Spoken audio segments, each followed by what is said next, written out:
الله تعالى عليه في رسالة القواعد الأربع. بسم الله الرحمن الرحيم. بسم الله الرحمن الرحيم. الحمد لله والصلاة والسلام على رسول الله وعلى آله وأصحابه أجمعين. القواعد جمع قاعدة،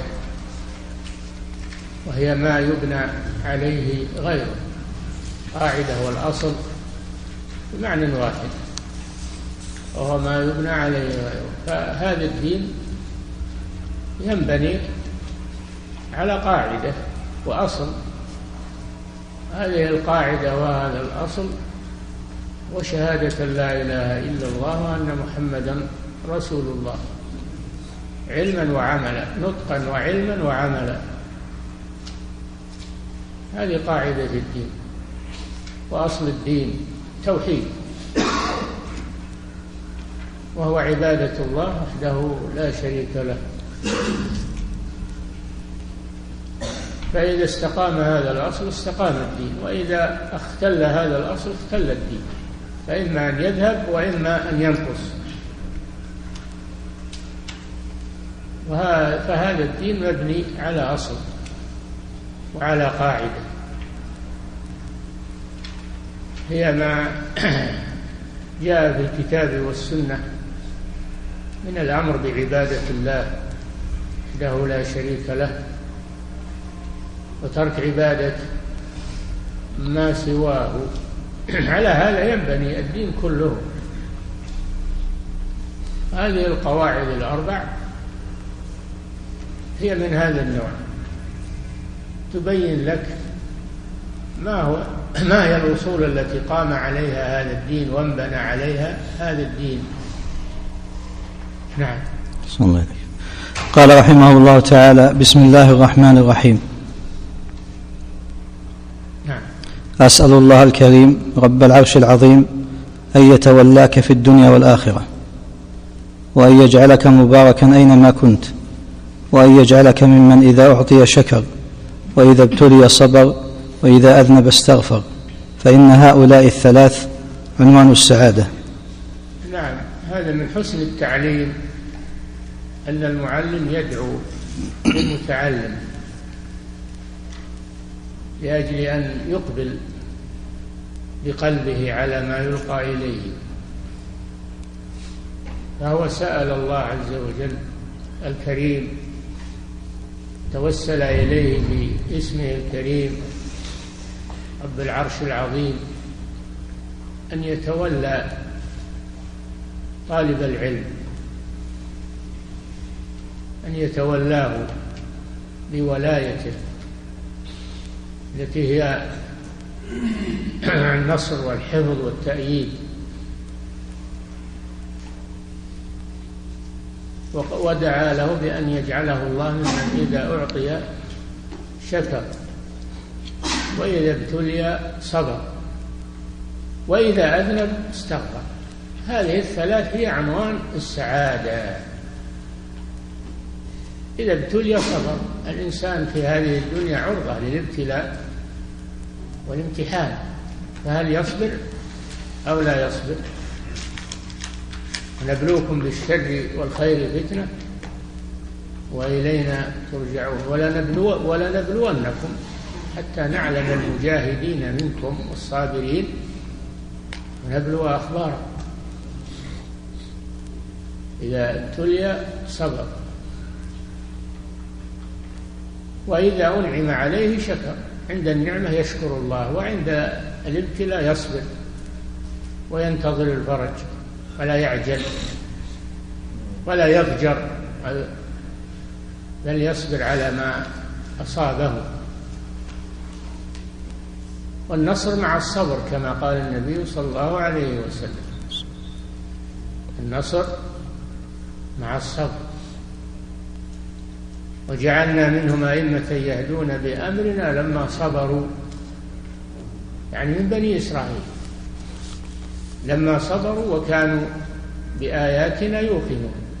قال شيخ الإسلام ابن تيمية رحمه الله لهذه الآية: بالصبر واليقين تنال الإمامة في الدين. جعلنا منهم أئمة يهدون بأمرنا لما صبروا وكانوا بآياتنا يوقنون.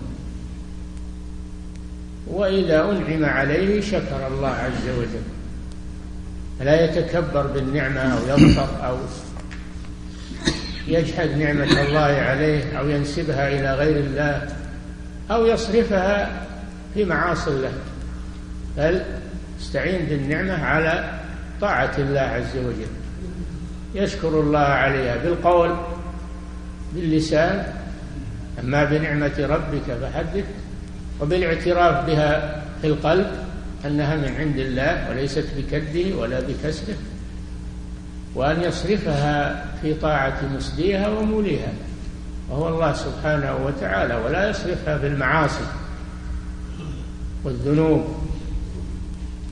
والرحلات الفاسدة إلى بلاد الكفر، بل يصرفها في طاعة الله، الحج والعمرة والجهاد في سبيل الله. نعم.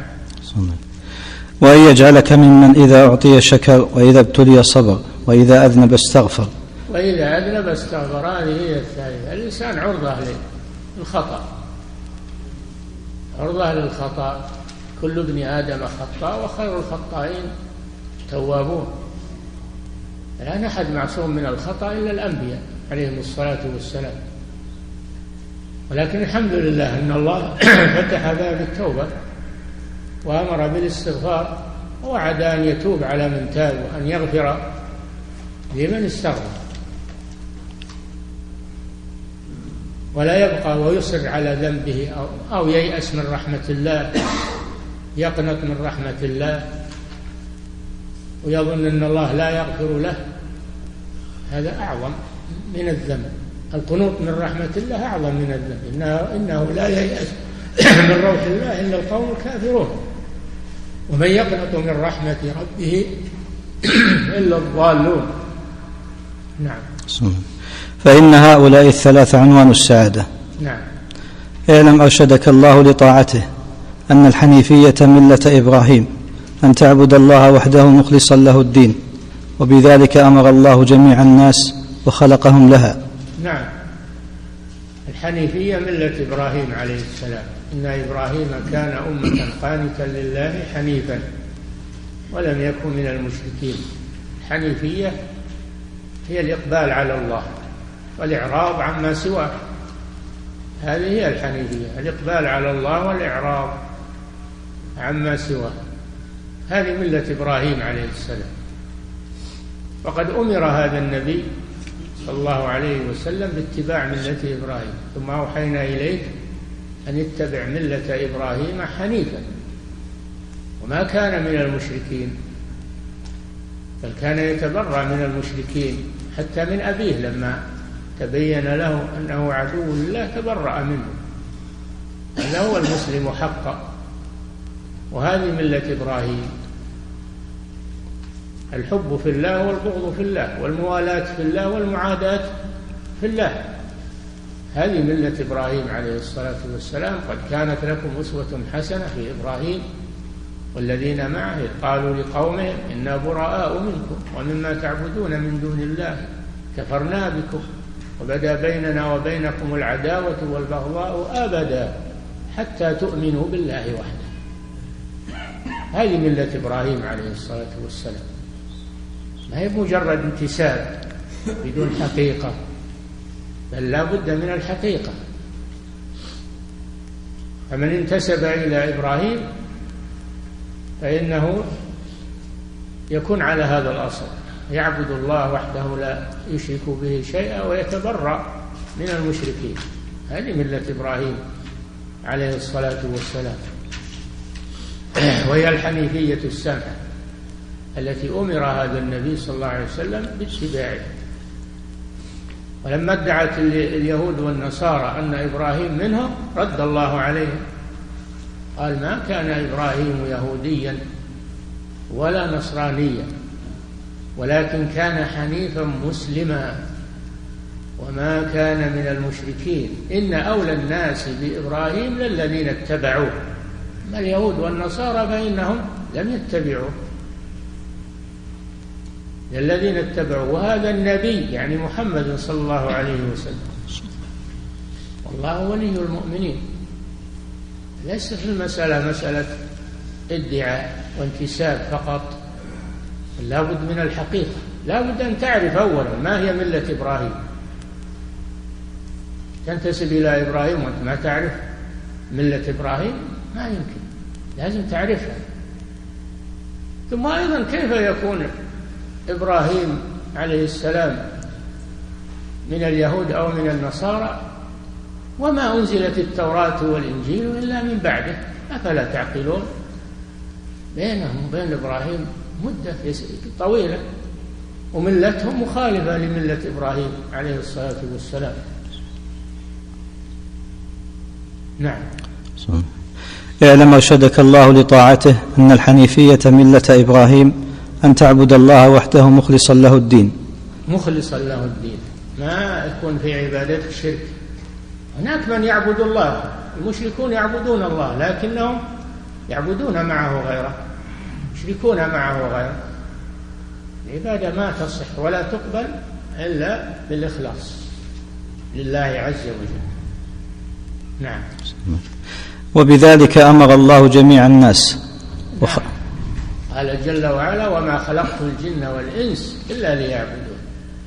يا أيها الناس اعبدوا ربكم الذي خلقكم والذين من قبلكم. الله أمر جميع الناس بعبادة الله له لا شريك له، ولها خلقهم إلا ليعبدون. ما خلقهم لأجل أن ينتفع بهم أو أن يتقوى بهم أو أن يرزقوه. ما أريد منهم من رزق وما أريد أن يطعموا. خلقهم لشيء واحد وهو العبادة، والعبادة نفعها لهم، فإذا عبدوه هم الذين ينتفعون. أما الله فإنه غني عن عبادته، إنما من رحمته بهم أنه أمرهم أن يعبدوه لمصلحتهم. أما إذا لم يعبدوه فالمضرة عليهم. الله لا تضره طاعة، لا تنفعه طاعة المطيع ولا تضره معصية العاصي، وإنما هذا يرجع إلى العبد. نعم. وبذلك أمر الله جميع الناس وخلقهم لها كما قال لها: ما خلقت الجن والإنس إلا ليعبدون. أمر بها جميع الناس: يا أيها الناس اعبدوا ربكم. جميع الناس، لا يستثنى أحد، لا عرب ولا عجم ولا أبيض ولا أسود ولا جن ولا إنس. نعم. كما قال تعالى: وما خلقت الجن والإنس إلا ليعبدون. إلا ليعبدون، ما خلقهم لحاجته إليهم، وإنما خلقهم ليعبدوه، وترجع فائدة عبادتهم له إليهم هم. من رحمته أنه أمرهم بعبادته لمصلحتهم. نعم. فإذا عرفت أن الله خلقك لعبادته فاعلم أن العبادة لا تسمى عبادة إلا مع التوحيد. إذا عرفت أن الله خلقك لعبادته كما في هذه الآية: وما خلقت الجن والإنس إلا ليعبدون. فالعبادة لا تكون عبادة إلا مع التوحيد، وهو الإخلاص لله عز وجل، لا يكون معها شرك، بل لا بد أن تكون خالصة لوجه الله. وإلا فالمشركون يعبدون الله، يحجون ويعتمرون ويتصدقون ويكرمون الضيف ويكرمون الجار، ولكن ما تنفعهم وهم يعبدون الأصنام مع الله عز وجل ويدعونها مع الله. لا بد أن تكون العبادة خالصة لله، لا يدخلها شرك. نعم. فاعلم أن العبادة لا تسمى عبادة إلا مع التوحيد، كما أن الصلاة لا تسمى صلاة إلا مع الطهارة. نعم. فالعبادة لا تسمى عبادة إلا مع التوحيد، شرطها التوحيد، كما أن الصلاة لا تصح إلا مع الطهارة.